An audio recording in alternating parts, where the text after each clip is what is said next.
friends! Good morning, good evening sa lahat na or magandang araw sa ating lahat. So ngayong video is for this video guys is I'm going to gagawa ko ng toner ko kasi yung toner ko is naubos na. Ito lang siya guys, mga DIY toner na to siya kasi nag-try ako nito and then mahal naman siya and then gagawa lang ako ng toner. So ito yung mga ingredients. Ingredients ko, I have my skin oil and then lalagyan ko lang ito siya ng cloves. Meron akong cloves guys, lalagyan ko to siya ng cloves. Ito yung itsura ng cloves, mabango siya. Ito mabango siya ang cloves. Cloves siya guys, cloves. And then ito, ibababad lang natin siya for 3 days. And then, lalagyan natin siya ng serum.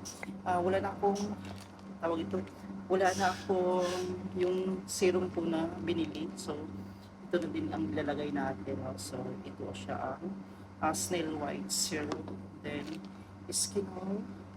And then the cloves. So, ilalagay lang natin ito siya. Kuha lang tayo ng ilang piraso. Kuha lang tayo ng 3 piraso or 4 na piraso. And then, hihintayin na natin for 3 days until na ano siya, until na mag-change ang color.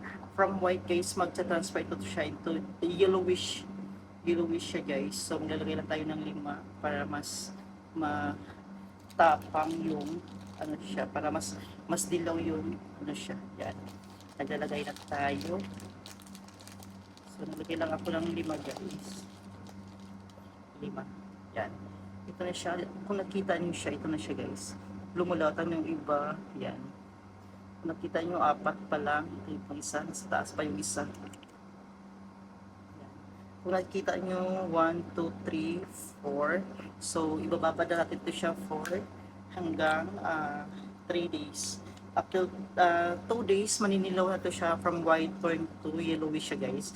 Magiging ganito yung kulay niya. And then, kapag 3 days na is maglalagay tayo ng serum. Maglalagay tayo ng serum and then ready to use na siya. So, hintayin natin ito siya magiging until 3 days. So, until 3 days guys, hindi din natin ito until 3 days. Bye-bye. So, ayun na nga guys, after 3 days is na iba na yung kulay niya. So, medyo dilaw na siya. Yan, iba na siya ang kulay guys, as you can see.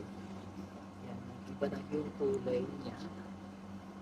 And then, i-transfer natin dito sa aking lagayan. Ito yung lagayan ko, tingnan mo ang kulay. So, magkapareho na sila diba ang kulay. Yung light yellow, para siyang kulay ihi na siya. So, ililipat natin ito siya, ilalagyan natin ng serum. So, ilipat ko lang ito dito para mag-mix tayo ng serum. Yan, dito natin dito siya guys. Para sa ating hindi na natin siya isali yung cloves na naiwan.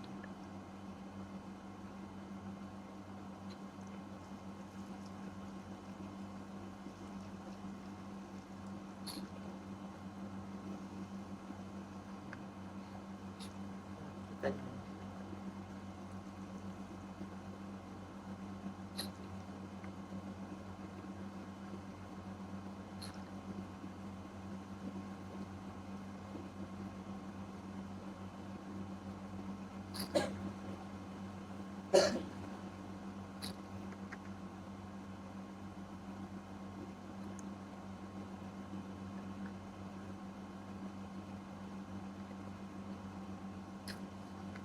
So, nalipat na natin siya. Yan guys, medyo, yung kulay niya is medyo lightly yellow, para siyang ihi ang kulay. Ang yung kulay. And then, lalagyan natin siya ng serum. 3 patak lang na serum guys. Ito. Yan. Lagyan natin siya ng serum. Then, mix well natin siya para sa ating tawag nito, para yan. Para makita nyo guys. So, yan. Dagat na natin.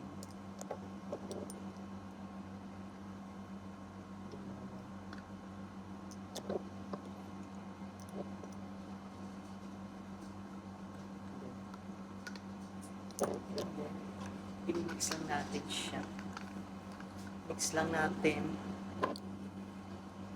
Yan. Mix lang natin.